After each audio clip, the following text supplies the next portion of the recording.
This recipe is my own reverse-engineered copy of one of the most popular menu items at Saladang, which is my favorite Thai restaurant anywhere. The traditional version of this dish includes mango and does not use spinach, so if you're already a fan of this dish, their version may seem odd to you. Be prepared to experience the best version you'll ever have. The real secret here is the dressing, which combines raw mushrooms and pan-roasted tomatoes to make it a powerhouse of umami goodness.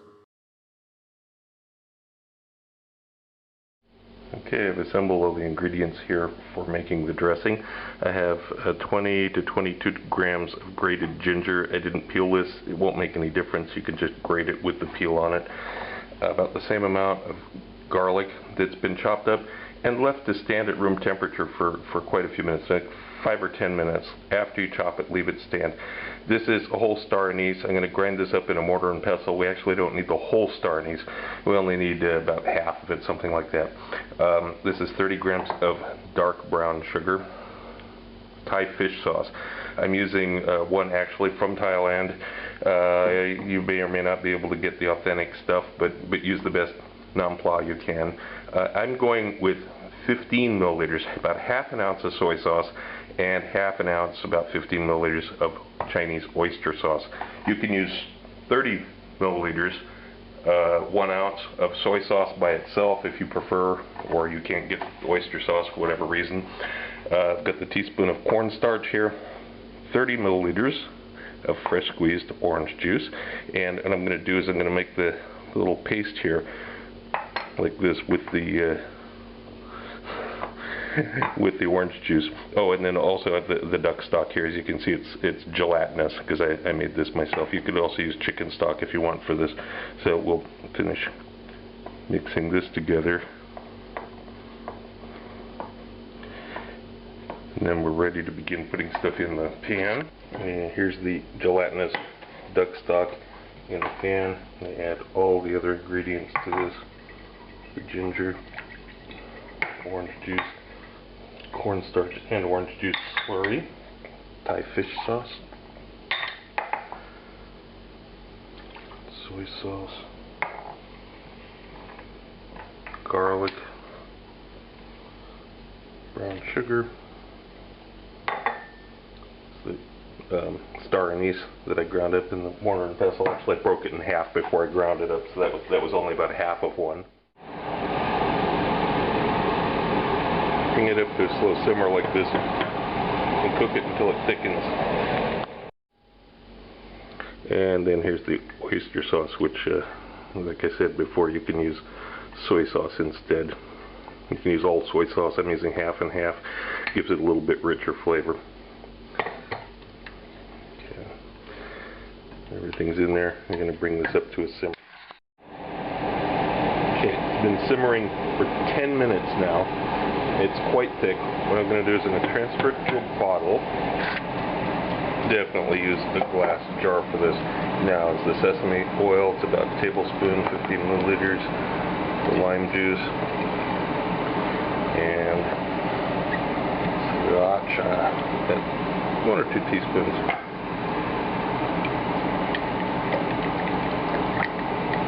Stir it up well. And refrigerate this with a lid on it, of course.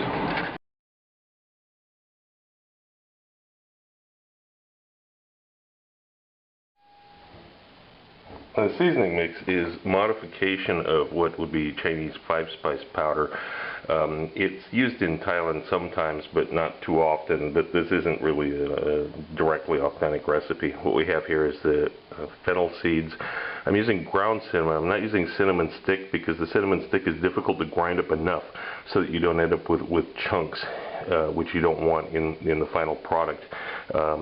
Cloves, white peppercorns, Sichuan peppercorns, a whole star anise, 3/4 of a teaspoon of coarse salt, mostly for the abrasive properties. That's why I'm using coarse salt. And these little dried Thai chilies. These are very hot. You can substitute cayenne pepper, but this will give it more zing and really a better flavor if you can find them.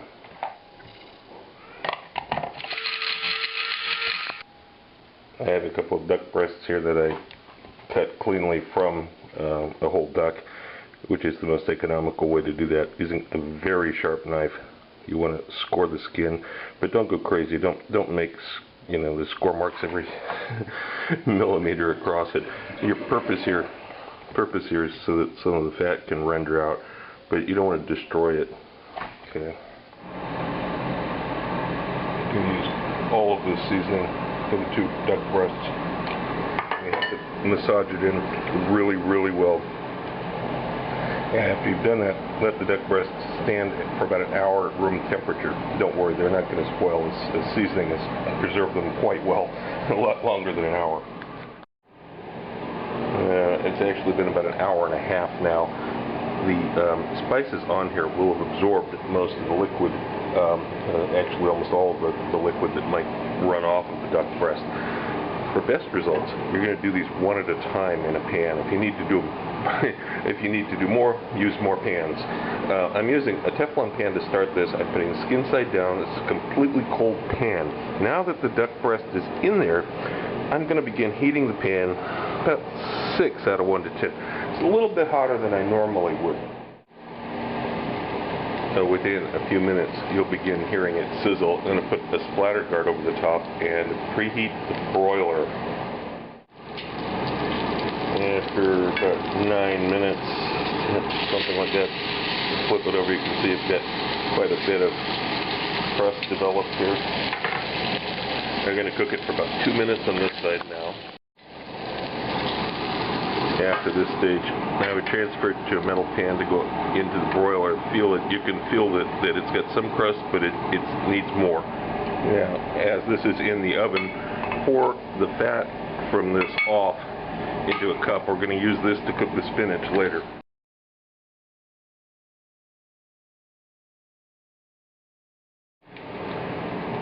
And when it comes out of the broiler, put it skin side up on a plate to drain and cool. Don't tent it with foil. Don't touch it. Just let it go like this. Let it cool down.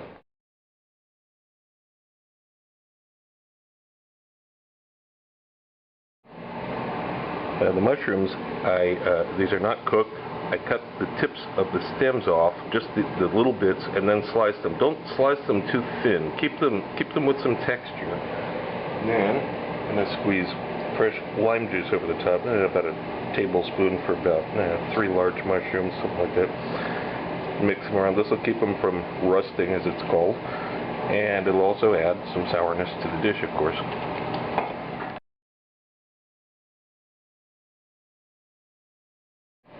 After the dressing is sat in the refrigerator for 1 to 2 days, then you pass it through a sieve.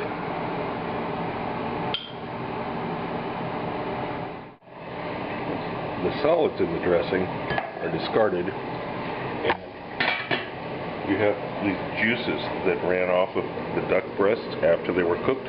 Those go into the dressing. You don't have to do this, but it's part of the flavor, and it also thins it a little bit, makes it better.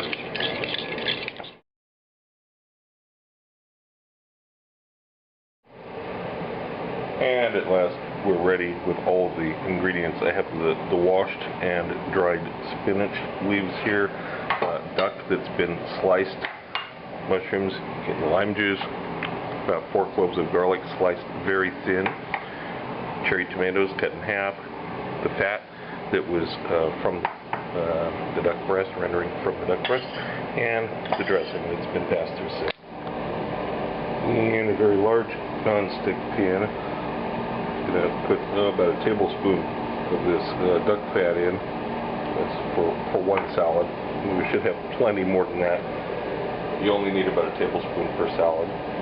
And I'm going to begin heating this on a medium to about 6 out of 1 to 10. Stir in this garlic. We just want to lightly cook it. It's going to be a strong tasting salad, so garlic is going to be predominant flavor here. Okay, that's what it's all about. After 2 or 3 minutes, something like that, you start seeing sizzling. You can hear it. Now we're going to add those cherry tomatoes in.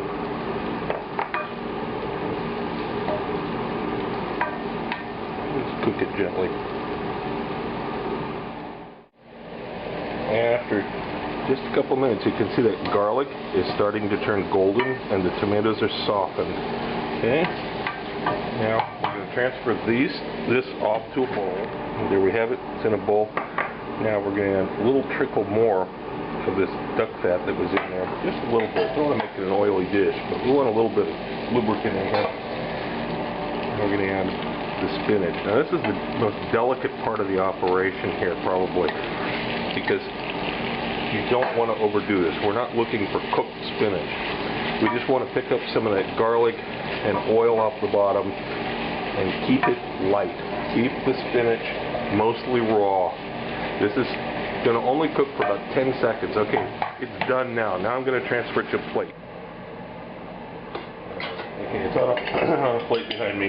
Now I'm putting about half that dressing. Remember, this is enough for about 2 salads. So I'm putting about half the dressing in here in the same pan just to make it warm.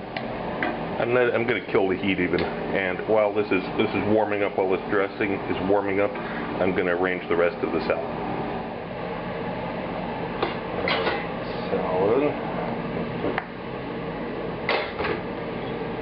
Tomatoes and garlic around. This is, you can be as picky as you want about this and try to make it really a work of art. The longer you spend on this sort of operation, the colder the salad will be in the end. So it's in your interest to try to move quickly. Okay. Duck.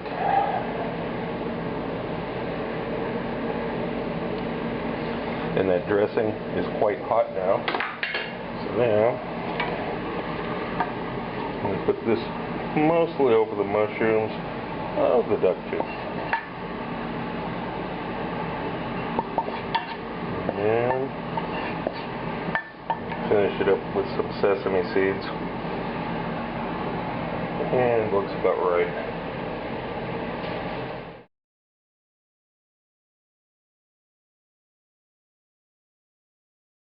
The second volume of my cookbook is now available through Amazon and other booksellers. It covers the YouTube recipes from the last 8 months with more in-depth information.